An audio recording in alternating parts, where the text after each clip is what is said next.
Thank you, Mr. Chairman. Administrator, thank you for being here. PHMSA, 3.3 million miles of pipelines. It's just kind of astronomical when you think about it. That's a lot of ground to cover. And Americans depend on that every day for safety, for reliability, affordable energy. With the agency's authorization expiring in 2023, I think we have an important opportunity for both stability and clarity. The broader goal, I think, should be to avoid layering on new congressional mandates. Obviously, you've testified that you're going through a backlog of old mandates now and dealing with those. And also to give the administration some running room to complete those outstanding requirements, modernize regulations, and implement safety priorities. The discussion draft reauthorizes programs, strengthens enforcement where needed, and streamlines the process so the agency can focus on advancing safety while enabling energy delivery. That should remain, I think, our guiding principle. Strong safety oversight without the unnecessary bureaucratic expansion, and so I look forward to our discussion here. Pipeline safety rulemaking has been a long recurring issue in these debates. Can you talk about your backlog of rulemaking that you inherited and where you are in implementing those? And does Congress adding more required rulemakings help your safety-focused agenda? So we had a backlog. We are moving. We finally achieved compliance with the class location rule, which has been finalized. We are moving the LNG facilities rule. This deals with LNG export facilities and also stationary sources of LNG to support pressure support for distribution systems. That rule, we hope to release an NPRM, hopefully in the first half of this year. The idle pipe rule, we're trying to address that mandate.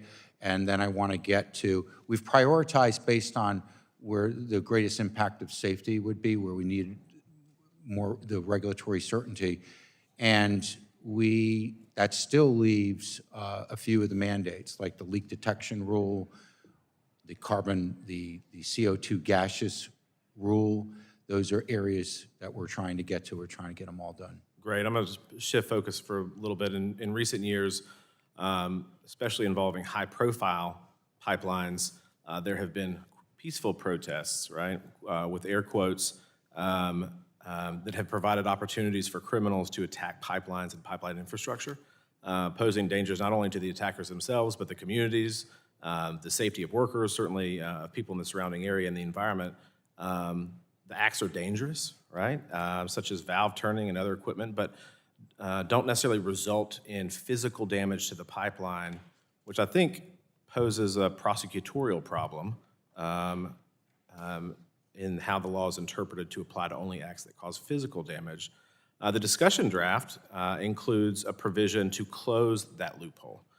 It would expand criminal penalties to actions that not only damage or destroy, but also impair the operation of pipelines and pipeline facilities. What are your thoughts on expanding that to cover such acts? Well, you know, we all support and believe in the right for peaceful protests and the ability for communities to express their concerns about energy infrastructure running through their communities.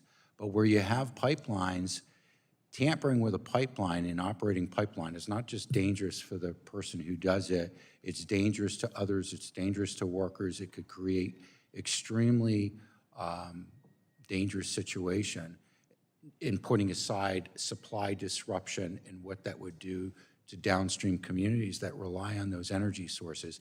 I think in this day, it's unfortunate, but in this day and age, probably the time has come to make sure that that specific conduct is held to a criminal standard. Yeah, the measure also covers damage to or destruction to facilities under construction. Do you think that modernizing that, I guess, or closing that loophole would be an effective deterrent for various physical acts that ultimately deprive the public of affordable energy? I think it would be an appropriate deterrent, but being vigilant both on the physical and cybersecurity side with all the, the threat vectors are just continuously growing, and constant vigilance is in order as well. Thank you for that. And I see my time has expired, unfortunately. It always goes quick.